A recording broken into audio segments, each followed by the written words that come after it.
नमस्कार दोस्तों, स्वागत है आपका केटी वॉइस स्टोरीज चैनल में। हमारी आज की कहानी है अभागा पिता। हेलो राहुल बेटा, मैं तुम्हें कितने दिनों से फोन लगा रहा हूँ, लेकिन तुम हो कि फोन ही नहीं उठाते हो। बेटा, तुम तो जानते ही हो अपनी माँ की हालत के बारे में। उसकी तबीयत ठीक नहीं रहती। अब तो उसकी हालत और भी ज्यादा बिगड़ने लगी है। बिस्तर पर पड़े पड़े तुम्हें याद करती रहती हैं। बेटा, कुछ समय निकालकर माँ से मिलने आ जाओ। बहू और बच्चों को भी लेते आना। तुम्हारी माँ हिम्मत हार चुकी है। उसे तुमसे मिलकर कुछ सहारा हो जाएगा। अभी मनोहर लाल जी अपनी बात कह ही रहे थे कि राहुल ने अपनी मजबूरी बयां करनी शुरू कर दी। पिताजी, इस हफ्ते तो मुझे कोई छुट्टी नहीं मिल पाएगी और आपको तो पता ही है, मैं यहाँ पर अपना नया मकान बनवा रहा हूँ। मुझे वहाँ भी निगरानी रखनी पड़ती है। यहाँ पर मेरा रहना बहुत जरूरी है। मेरा आपके पास आना थोड़ा मुश्किल है। आप माँ की देखभाल के लिए एक नौकरानी रख लो। बेटे का स्पष्ट सा जवाब पाकर मनोहर लाल जी के चेहरे पर चिंता की रेखाएं और निराशा के भाव उफान मारने लगे। उनकी आंखें आंसुओं से भर उठी। सोचने लगे, नौकरानी तो मैं रख सकता हूँ, रुपए पैसे की कमी तो मेरे पास नहीं है, लेकिन यह आजकल के बच्चों को कौन समझाए कि उनके माँ बाप को किसी पराये से ज्यादा अपने की जरूरत है। दिन प्रतिदिन कैंसर से पीड़ित शारदा जी की तबीयत बद से बदतर होती जा रही थी और मनोहर लाल जी के दिल के किसी कोने में एक अनजाना सा डर पनपने लगा था। बीमार पत्नी की देखरेख के लिए वे सारा दिन उसके पलंग के पास ही बैठे रहते।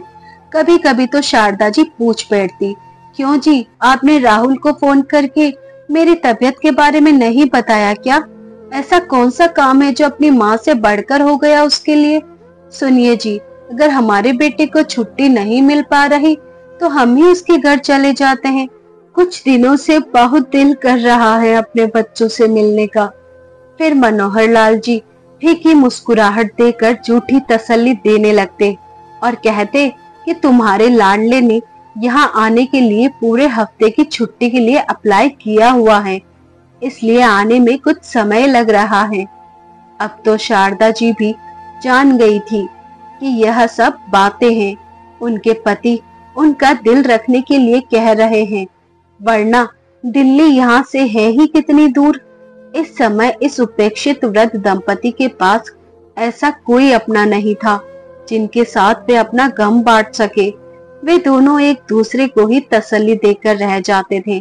मनोहर जी अपनी पत्नी से कहते कि शायद हमारी ही किस्मत खराब है जो हमें अपने बेटे बहू और पोते पोती के साथ रहने का भी सुख नसीब नहीं हो पा रहा। पोते पोती को अपनी गोद में खिलाने और उनसे लाड करने का अरमान तो अरमान ही रह गया। इस पर शारदा जी अपने पति को भावनात्मक संबल देते हुए कहती, आप तो अपना दिमाग बेकार की बातों में लगाए रखते हैं। बेटी की अपनी भी तो जिंदगी है। वह अपने पैरों पर खड़ा है, खुश है। इससे ज्यादा हमें और क्या चाहिए? हमें उनकी खुशियों में अपनी खुशियां देखनी चाहिए। लेकिन फिर भी शारदा, क्या बेटी का कोई फर्ज नहीं बनता? जिसके भाग्य में जितना लिखा है वह उससे मिलकर ही रहता है। शायद हमारे भाग्य में बच्चों का सुख इतना ही था। हम बेकार में ही उनके आने की उम्मीद पाले रहते थे। उनकी दुनिया में अब उनके अपने बीवी बच्चे और शहर के पढ़े लिखे लोग हैं। अब उनकी दुनिया में हमारी कोई जगह नहीं है। ऐसे ही दोनों एक दूसरे को तसल्ली देकर रह जाते थे और एक दूसरे के गमों को बांटने का प्रयास करते थे। घर का कामकाज संभालने के लिए भी मनोहर जी ने एक नौकर रख लिया था। नौकर रखने से उन्हें इस बात की तसल्ली रहती थी कि चलो कोई तो इस अवस्था में उनके साथ है जो उनके मुश्किल समय में उन्हें संभाल लेगा। कुछ दिन यूं ही बीते, लेकिन शारदा जी की बीमारी बढ़ती ही जा रही थी। अब तो दवाइयां भी उनकी बीमारी के सामने हिम्मत हारने लगी थी। लेकिन क्या मजाल उनका बेटा उनका हालचाल पूछने भी आया हो। अपनी पत्नी की चिंता में डूबे मनोहर लाल जी ने बड़े भारी दिल से न चाहते हुए भी अपने बेटे को फिर से फोन किया। रुआसी आवाज में बोले, बेटा, तुम्हारी माँ की हालत अब ज्यादा बिगड़ने लगी है। यहाँ भी डॉक्टर को दिखा दिया, लेकिन डॉक्टर ने कहा है कि तुम्हारी माँ को किसी बड़े अस्पताल में ले जाने की आवश्यकता है। उन्होंने दिल्ली के एम्स हॉस्पिटल में ले जाने की सलाह दी है। उसकी यह हालत अब मुझसे देखी नहीं जा रही। तुम जल्दी से आकर हमें ले जाओ। तुम्हारी माँ को जल्द से जल्द अच्छे इलाज की जरूरत है। इस पर बेटे ने जवाब दिया, पिताजी, मैं किसी काम से मुंबई आया हुआ हूँ। आप माँ को एम्बुलेंस में दिल्ली के एम्स हॉस्पिटल में लेकर आ जाइए। मुझे 2 दिन लगेंगे वापस दिल्ली आने में। बेटे के कहे अनुसार मनोहर जी शारदा जी को एम्बुलेंस में दिल्ली लेकर आ गए और हॉस्पिटल में उन्हें एडमिट करवा दिया। डॉक्टरों ने तुरंत इलाज शुरू कर दिया, लेकिन बीतते हुए हर पल के साथ शारदा जी के बचने की उम्मीद भी कम होने लगी थी। लेकिन मनोहर लाल जी को इस बात की तसल्ली थी कि अपने बेटे बहू और पोते पोती की एक झलक पाने को तरसती हुई शारदा की यह इच्छा तो कम से कम पूरी हो ही जाएगी। परंतु मनोहर लाल जी की यह सोच केवल एक भ्रम मात्र थी। वह हर दिन सूरज निकलते ही दरवाजे पर टकटकी लगाए एक आशा भरी निगाह लिए अपने बेटे का इंतजार करते हैं, लेकिन हर शाम को उनका भरोसा दम तोड़ देता। हर बीतता दिन अब उन्हें अपने बेटे की फितरत का एहसास करवाने लगा। फिर एक दिन ऐसा भी आया जब डॉक्टरों ने उनकी ठीक होने की उम्मीद को बिल्कुल नकार दिया और मनोहर लाल जी को साफ शब्दों में कह दिया कि अस्पताल के इलाज से ज्यादा उन्हें अपनों के साथ की आवश्यकता है। यह सुनकर मनोहर लाल जी अंदर तक टूट चुके थे। अपनी पत्नी का हाथ अपने हाथों में लिए मनोहर लाल जी दुख में डूबे उनके पास बैठे हुए थे। तभी शारदा जी ने कहा, सुनिए जी, मुझे पता है मैं कुछ ही दिनों की मेहमान हूँ, बस मेरी एक आखिरी इच्छा पूरी कर दीजिए, मुझे मेरे बेटे से मिलवा दीजिए। अपनी पत्नी की इच्छा पूरी करने के लिए उन्होंने कांपते हाथों से अपने बेटे को फोन लगाया, लेकिन राहुल ने आज भी फोन नहीं उठाया। अपने आप को जैसे तैसे संभालते हुए उन्होंने अपनी पत्नी को बेटे के घर ले जाने का निर्णय लिया। अपनी बीमार पत्नी को एम्बुलेंस में असिस्टेंट डॉक्टर की देखरेख में लेकर जाते हुए मनोहर लाल जी रह रहकर सोचने लगे, हम दोनों ही तो एक दूसरे के सुख दुख का सहारा हैं। अब यदि शारदा को ही कुछ हो गया तो इस दुनिया में रहना मेरे लिए सजा से कम नहीं होगा। यह सोचते हुए उन्होंने अपनी पत्नी की तरफ देखा तो शारदा के शरीर में कोई हरकत ही ना थी। एम्बुलेंस में उपस्थित डॉक्टर ने चेक किया तो उन्हें मृत घोषित कर दिया। अपने बेटे बहू और उनके बच्चों से मिलने की अधूरी हसरत लिए शारदा जी की आंखें सदा के लिए बंद हो गई। शारदा जी की मौत ने तो जैसे मनोहर जी की जान ही निकाल ली थी। अपनी पत्नी के मृत शरीर को देखकर आंसू बहाने के अलावा उनके पास और कोई चारा नहीं था। वे एम्बुलेंस में अपने बेटे के फ्लैट के बाहर तक पहुंच चुके थे, लेकिन जब शारदा ही नहीं रही तो बेटे के घर जाने का क्या औचित्य। यह सोचकर उसी एम्बुलेंस से अपनी मृत पत्नी को लेकर वापस गांव की ओर चल दिए। दिल पर पत्थर रखकर मनोहर लाल जी ने बेटे को फोन करके उसे यह दुख भरी खबर सुना दी। 2 दिन बीत गए थे, लेकिन बेटा अभी तक घर नहीं पहुंचा था। मजबूरन बेटे की अनुपस्थिति में ही शारदा का अंतिम संस्कार भी कर दिया गया था। अपने घर के बरामदे में बैठे हुए मनोहर लाल जी बार बार यही सोचकर दुखी हो रहे थे कि शारदा के बिना अब आगे की जिंदगी वो कैसे काटेंगे। शारदा थी तो कम से कम किसी अपने के होने का एहसास तो रहता था, वरना बेटा होते हुए भी वे बेसहारा ही थे। उनके मन में बार बार ये प्रश्न रह रहकर उठ रहे थे, यदि बुढ़ापा इसी दर्द का नाम है तो ये क्यों आता है? क्यों बच्चे किस उम्र में अपने माँ बाप से इतनी दूरी बना लेते हैं कि उन्हें कष्ट भोगने के लिए अकेला छोड़ देते हैं। आज मनोहर लाल जी की पत्नी की मृत्यु हुई 5 दिन हो चुके थे, लेकिन अभी तक उनके बेटे ने आना जरूरी नहीं समझा था। सोचने लगे कि जब इसी बेटे का शारदा तकलीफ में देखती थी तो तिल मिला उठती थी, परंतु अपने माता पिता को इतने कष्ट देने के बाद भी उनके बेटे में रत्ती भर भी तिल मिलाहट का एहसास नहीं हुआ। बड़े होकर अपने ही बच्चे इतने स्वार्थी और पत्थर दिल कैसे हो जाते हैं। मनोहर लाल जी की आंखें रो रो कर लाल हो चुकी थी। अपनी पत्नी की असमय मृत्यु मानो उनकी आंखों के पानी को समाप्त करने लगी थी। अब तो ऐसा लग रहा था मानो इन आंखों में से खून बहने लगेगा। शारदा ने तो अपने बेटे को जरा सी भी दुख तकलीफ का एहसास तक नहीं होने दिया था, फिर वह उसकी अंतिम यात्रा में क्यों नहीं आया, जिसकी एक मांग पर शारदा दुनिया भर के पकवान बना दिया करती थी। उसकी जरा सी तकलीफ के लिए आसपास के वेद हकीमों को इकट्ठा कर लेती थी। उनकी इच्छा को जुबान पर आने से पहले ही पूरा कर देती थी। उसने तो अपनी ममता में कभी कमी नहीं आने दी थी। वही बेटा अब उसके बीमार होने पर तो क्या, अंतिम विदाई पर आने के लिए भी समय नहीं निकाल पाया था। मनोहर लाल जी सोचने लगे कि जब 2 वर्ष पहले राहुल गांव आया था तो मनोहर और शारदा ने उनके साथ चलने का जिक्र किया था। उनकी मॉडर्न बहू का तो यह बात सुनते ही चेहरा उतर सा गया था। जाने दोनों ने अकेले में क्या बातें की। अगले दिन जब उनके साथ चलने का समय आया तो राहुल ने टाल मटोल करते हुए कहा, पिताजी, यहाँ की ढेर सारी जमीन तो खराब हो जाएगी, यहाँ की खेती को संभालना भी तो जरूरी है, इसलिए आप दोनों यहीं रहिए।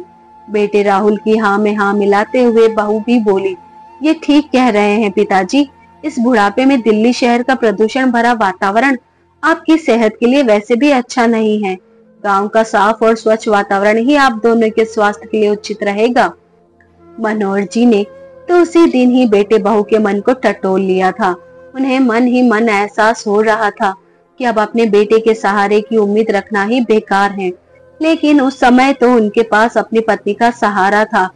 अब तो वो सहारा भी भगवान ने उनसे छीन लिया था। अतीत में जागते हुए मनोहर लाल जी को बीते समय की यादें किसी पेने दर्द की अनुभूति कराने लगी। आंखों से गिरते हुए आंसुओं ने उनके कुर्ते के ऊपरी भाग को गीला कर दिया था। सोचने लगे, 5 दिन पहले जब माँ की मृत्यु की खबर भिजवाई जा चुकी थी, फिर भी बेटे बहू का कोई अता पता नहीं। इस 5 दिन के अंतराल में उन्होंने एक एक पल कैसे काटा, उनकी हालत साफ बयां कर रही थी। अपनी पत्नी के जाने का गम और बच्चों की उपेक्षा झेलते मनोहर लाल जी छत पर टहल रहे थे। छत की मुंडेर से नीचे आंगन की ओर देखा और सोचने लगे, इसी आंगन में शारदा की बेपरवाह हंसी गूंजा करती थी। यही हमारे बेटे का बचपन बीता, यही आंगन तो हमारे हंसते खेलते परिवार के हंसी ठहाकों की आवाजों का गवाह हुआ करता था। अपनी पुरानी यादों में खोए मनोहर लाल जी के विचारों पर एकाएक विराम लग गया। जैसे ही गांव के बीच से होकर जाने वाली सड़क से किसी गाड़ी की जोरदार ब्रेक की आवाज आई।